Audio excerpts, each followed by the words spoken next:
Congress party के वरिष्ठ नेता, हमारे प्यारे कार्यकर्ता, भाइयों और बहनों, प्रेस के हमारे मित्रों, आप सबका यहां बहुत बहुत स्वागत, नमस्कार। मैं जहां भी जाता हूं कहता हूं प्रेस के हमारे मित्रों, मगर मित्रों का काम नहीं करते ये लोग। हमारा छोड़ो, जनता के मित्रों का काम नहीं करते ये। क्योंकि अगर आपके मित्र होते तो आपको देश की सच्चाई दिखाते, बेरोजगारी के बारे में बताते,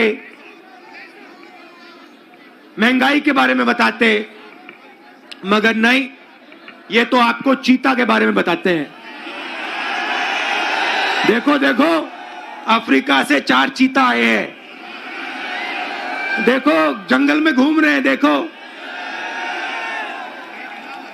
ये भी सवाल पूछा कि क्या चीता हिरण को मारेगा या नहीं। मतलब अफ्रीका का चीता हिंदुस्तान में आकर हिरण को मारना भूल जाएगा।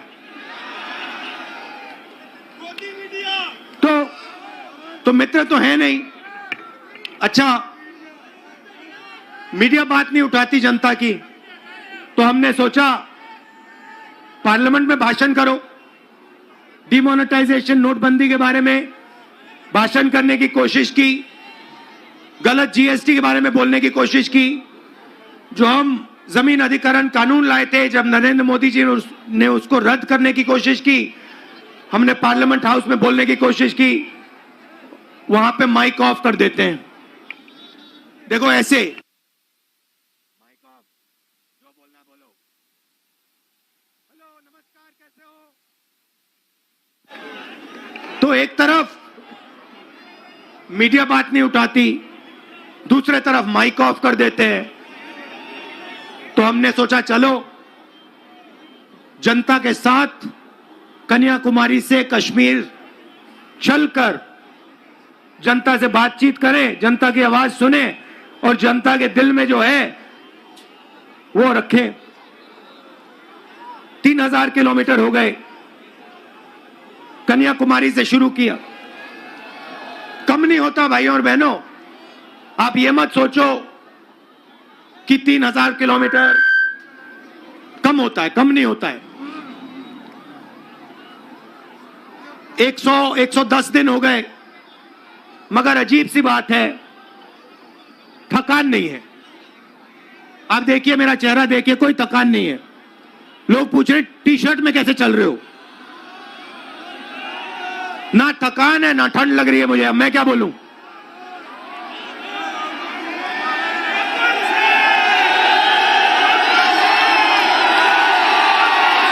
अच्छा, जो प्रेस वाले हैं, एक बात देखो मेरे साथ, एक बात देखो इनके बारे में। देखो एक बात, ठहर जाओ भैया, एक बात देखो प्रेस वालों की।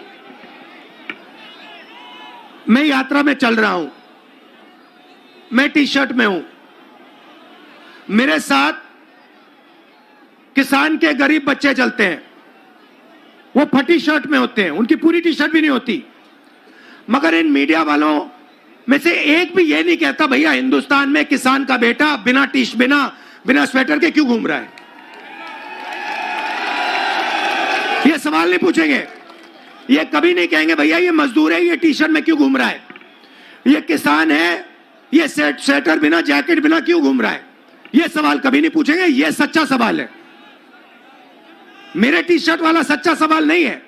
सच्चा सवाल यह है कि हिंदुस्तान के बच्चे, हिंदुस्तान के किसान, हिंदुस्तान के मजदूर टी शर्ट में सर्दी में क्यों घूम रहे हैं, यह सवाल है।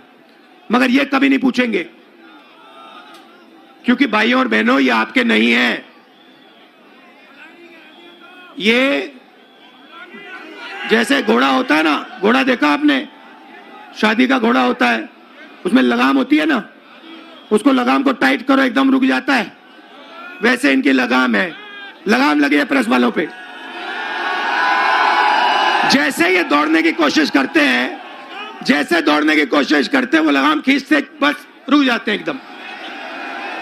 अच्छा, ये मत सोचिए कि ये बोलना नहीं चाहते हैं।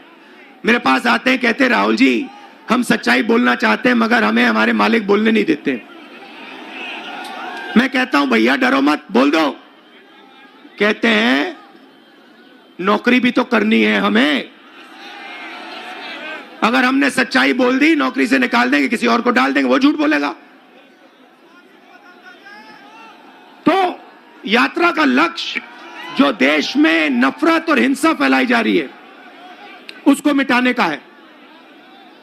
भाइयों और बहनों, बीजेपी की पॉलिसी हिंदुस्तान के युवाओं को, किसानों को, मजदूरों को डराने की पॉलिसी है। नोटबंदी, गलत जीएसटी, कोविड के समय जो इन्होंने किया, ये सारी की सारी पॉलिसियां किसान को, मजदूर को डराने के लिए है।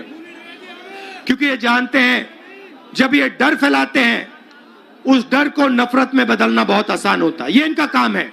जनता को डराओ, किसान को डराओ, मजदूर को डराओ, युवा को डराओ और उसके डर को नफरत में बदल दो। डरो मत। ये भैया, ये एक बात समझ लो, ये आपने बोला डायलॉग, ये मेरा डायलॉग नहीं है। ये शिव जी का डायलॉग है। ये डायलॉग डरो मत,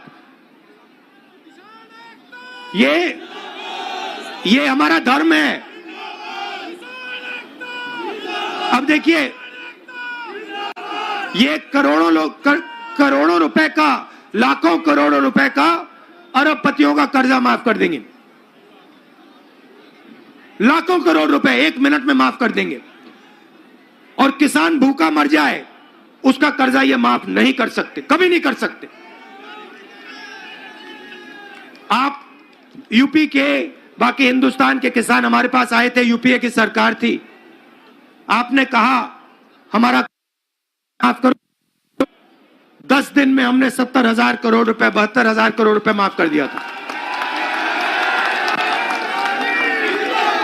मजदूरों के लिए, गरीबों के लिए मनरेगा, भोजन का अधिकार, किसानों के लिए कर्जा माफ।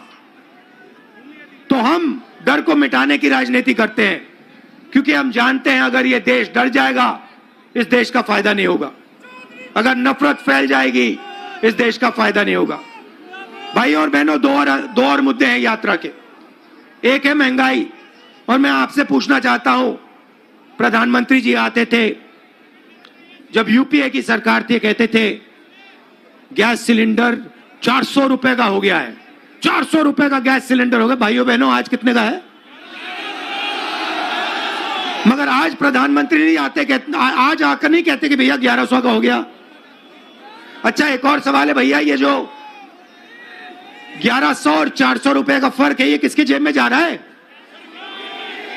ये किसी ना किसी के जेब में तो जा रहा है ना।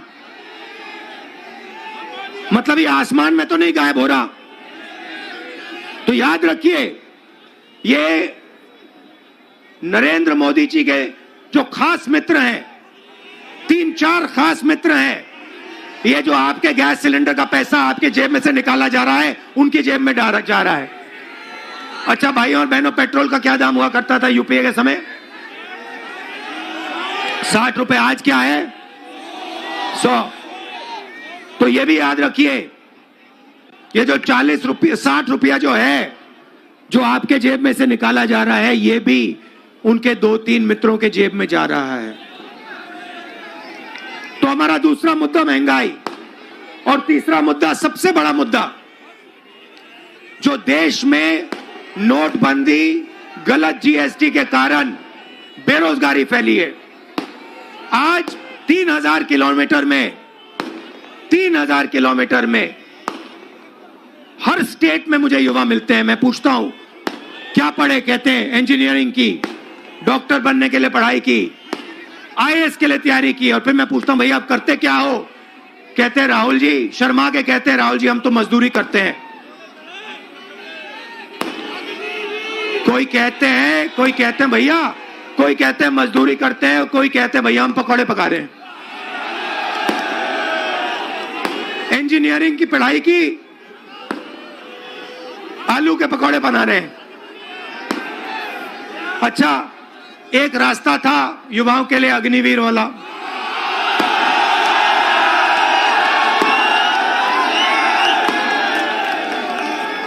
उसमें क्या था, सुबह युवा उठते थे, 4 बजे उठते थे, दौड़ते थे। यूपी में आपको हर सड़क पे दिखेंगे, देश की रक्षा करने के लिए दौड़ते थे और सपना था एक दिन बॉर्डर पे जाके देश की रक्षा करेंगे, तिरंगे की रक्षा करेंगे, सपना था। युवा 15 साल सेना में सेवा कर सकता था, उसके बाद उसको पेंशन मिलती थी। नरेंद्र मोदी जी ने कहा नहीं भाई, ये 15 साल वाली बात छोड़ो, पेंशन वाली बात छोड़ो, ऐसे करते हैं 6 महीने ट्रेनिंग करो, बंदूक पकड़ो, 4 साल रहो, फिर जूता मार के बाहर निकाल देंगे और उसके बाद बेरोजगार हो जाओ। नया हिंदुस्तान। और जब युवाओं ने कहा कि हमें यह अच्छा नहीं लगा, और जब युवा सड़क पे उतरे, नरेंद्र मोदी ने क्या कहा, नरेंद्र मोदी जी ने क्या किया, उन्होंने उनसे कहा कि अगर तुम्हारी फोटो ले ली गई सड़क पे तो तुम्हें सरकारी नौकरी नहीं मिलेगी। तो देखिए, दूसरा रास्ता रास्ता जेल, रेलवेज का रास्ता, उसको भी एक के बाद एक बेच रहे हैं। उन्हीं 3-4 लोगों को बेच रहे हैं। एयरपोर्ट भी उनको दिए जा रहे हैं, पोर्ट भी उनको दिए जा रहे हैं, रेलवेज भी उनको दी जाएगी, LIC भी उन्हें के हाथ जाएगी, BHEL, HL सब उनके हाथ जाएगा और हिंदुस्तान के युवा बेरोजगार होंगे। ये है नरेंद्र मोदी हिंदुस्तान। इसके हम खिलाफ हैं और इसलिए हमने ये यात्रा शुरू की है। और हम इसलिए नहीं थके हैं क्योंकि आपने अपनी पूरी शक्ति, अपना पूरा प्यार इस यात्रा को दिया है और लाखों लोग हमारे साथ खड़े हुए हैं, हर जात के लोग, हर धर्म के लोग। तो मैं आपको दिल से धन्यवाद करना चाहता हूं कि आपने इतना प्यार और इतनी शक्ति आपने हमें दी। इसके लिए मैं बहुत आभारी हूं, पूरी जिंदगी याद रखूंगा। बहुत बहुत धन्यवाद। नमस्कार, जय हिंद।